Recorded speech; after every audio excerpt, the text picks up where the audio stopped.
আসসালামু আলাইকুম এভরিওয়ান। তো কি অবস্থা, কেমন আছো তোমরা?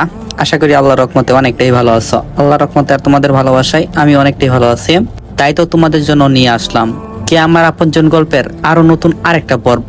তো আর বেশি দেরি না কইরা চলো আমরা গল্পটা শুরু করি। আর গল্পটা শুরু করার আগে তোমাদেরকে একটা কথা বলি, তোমরা হয়তো গল্পের আগামাথা কিছুই বুঝে উঠতে পারো নাই, কারণ আমি গল্পটাই সেভাবে বলছি যাতে একটু রহস্য থাকে। আসলে সেই দিন ঋতুর সাথে যেই কাজটা করছে তার নামটা এখনো জানা যায়নি। অন্তর এখনো মনে মনে তাকে খুঁজছে। আর ঋতুর সাথে অন্তর একবার দেখা করছে, ঋতু তাকে সবকিছু খুলে বলছে।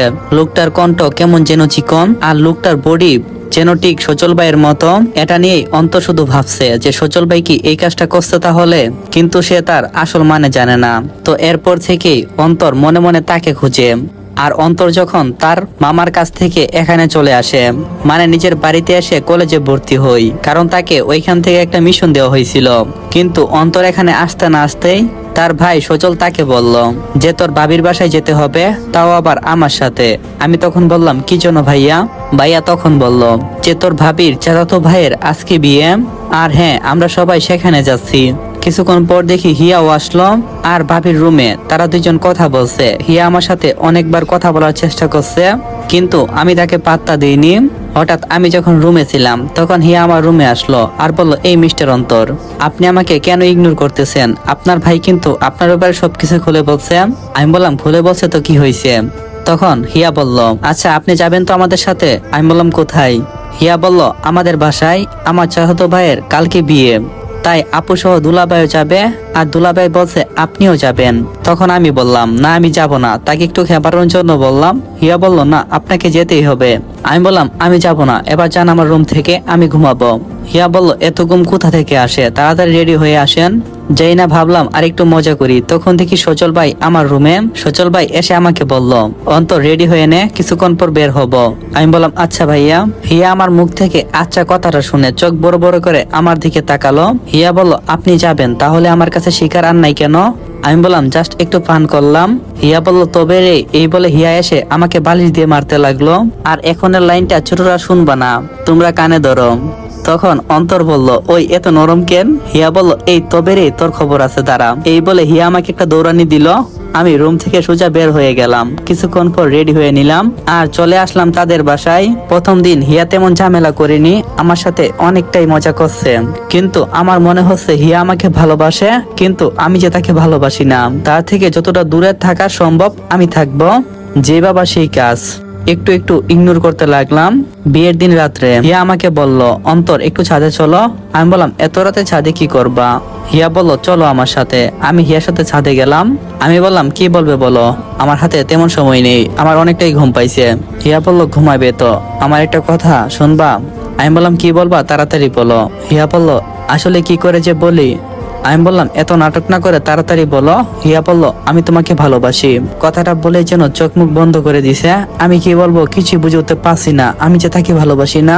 তখন আমি বললাম সরি মিস হিয়া, আমি পারবো না আপনাকে ভালোবাসতে। হিয়া বলল কেন? আমি বললাম তার উত্তর আমার কাছে নেই। এই বলে নিজের রুমে চলে আসলাম। রুমে এসে শুয়ে আছি। তখন হিয়া রাত 12টার দিকে আমার রুমে আসে এবং কি রুমের দরজা লাগিয়ে দেই। রুমের দরজা লাগানোর আওয়াজে আমার ঘুম ভেঙে যায়। দেখি হিয়া আমার রুমে দাঁড়িয়ে আছে। তাকে দেখে অনেকটাই চমকে যাই। আমি বললাম এই আপনি আমার রুমে কেন? হিয়া বলল এইটা আমার বাড়ি, তোর না, আর আমি যেখানে মন চায় সেখানে যেতে পারবো। আমি বললাম তাহলে আমি এখনই চলে যাবো এই বাসা থেকে। হিয়া বলল যাবি তো, আগে একটা কথা বল, তুই কি আমাকে ভালোবাসবি? আমি বললাম না। হিয়া বলল শেষবারের মতো বলছি। আমি বললাম শেষবার না, তুমি যতবার বলবে ততবারই আমার উত্তর না আসবে। হিয়া বলল তবে রে। এই বলে হিয়া জুড়ে চেঁচামেচি করতে লাগলো। তখন ভাইয়া আর বাড়ির সবাই আসলো।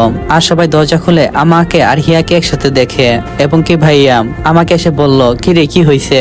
তখন আমি ভাইয়াকে সবকিছু খুলে বলতে যাব, তার আগে হিয়া কান্না করে করে নেকামি করে বলল আসলে ও আমার সতীত্ব নষ্ট করতে চাইছে। আমি বললাম সত্যি বিশ্বাস করো ভাই, আমি কোনো কিছু করিনি। তখন সবাই যেন ভাইয়ার দিকে কেমন চোখে তাকাছিল। ভাইয়া মাথাটা নিচু করে ফেলে আর আমাকে জোরে একটা থাপ্পড় দিয়ে বলে, তোর জন্য আমার ইজ্জত শেষ। তোর যদি এত নষ্টামি করার ইচ্ছে থাকতো তাহলে তুই পৈতালয়ে যেতে পারতি, কেন এই নিষ্পাপ মেয়েটির উপর ঝাঁপিয়ে পড়ছিস জানোয়ার? এই বলে ভাইয়া আমাকে মারতে লাগলো। আমি কখনো ভাবিনি যে ভাইয়া আমার গায়ে আঘাত করবে। ভাইয়াকে আমি এতটা ভালোবাসি যে ঋতুর বলা কথাগুলো আজ পর্যন্ত ভাইয়াকে বলা হয়নি। যদি ভাইয়া সত্যি ঋতু শরীরে হাত দিয়ে থাকে তাহলে যে আমি ভাইয়াকে কোনো কিছু বলবো না, তার দোষ নিজের ঘাড়ে নেব, কারণ আমি আমার ভাইকে অনেক ভালোবাসি। আমিও কোনো কিছু বলছি না, যদি ভাইয়ার মুখে মুখে কথা বলি তাহলে তার ইজ্জতে লাগবে।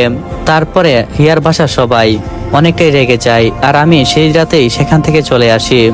তখন আমার মামা ফোন দিয়ে বলল, সচল আমাকে সবকিছু খুলে বলছে, আর শোনো, হিয়া তোমার নামে কেস করছে, যে কারণে তোমাকে পদ থেকে ত্যাগ করা হলো।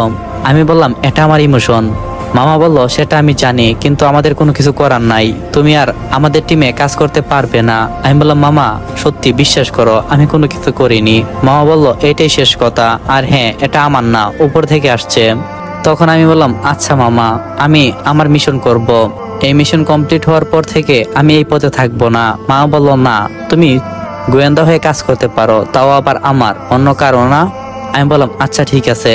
এরপর থেকে আমার কলেজে যাওয়া শুরু হলো, আর কলেজে গিয়ে কি কি হলো আপনারা তো বুঝছেন। আর হিয়ার ব্যাপারটা এখন না বলি, আপনাদেরকে পরে খুলে বলি। এখন ফ্যামিলির সবাই আমাকে দেখতে পারে না, এবং কি যে কলেজে বর্তমানে এখন পড়াশোনা করি তার খরচও আমার এক বন্ধু চালাই। আর আমি কিসব খাবার খাই তা আপনারা গল্পে বুঝতে পারবেন, তো গল্পের সাথেই থাকেন। আর হ্যাঁ, যদি কারো কোনো প্রশ্ন থেকে থাকে অবশ্যই বলবেন, আমি আপনাদেরকে ভিডিওর মাধ্যমে উত্তর দেওয়ার চেষ্টা করব। আর হ্যাঁ, ভালো থাকেন, নিজেকেও খেয়াল রাখেন।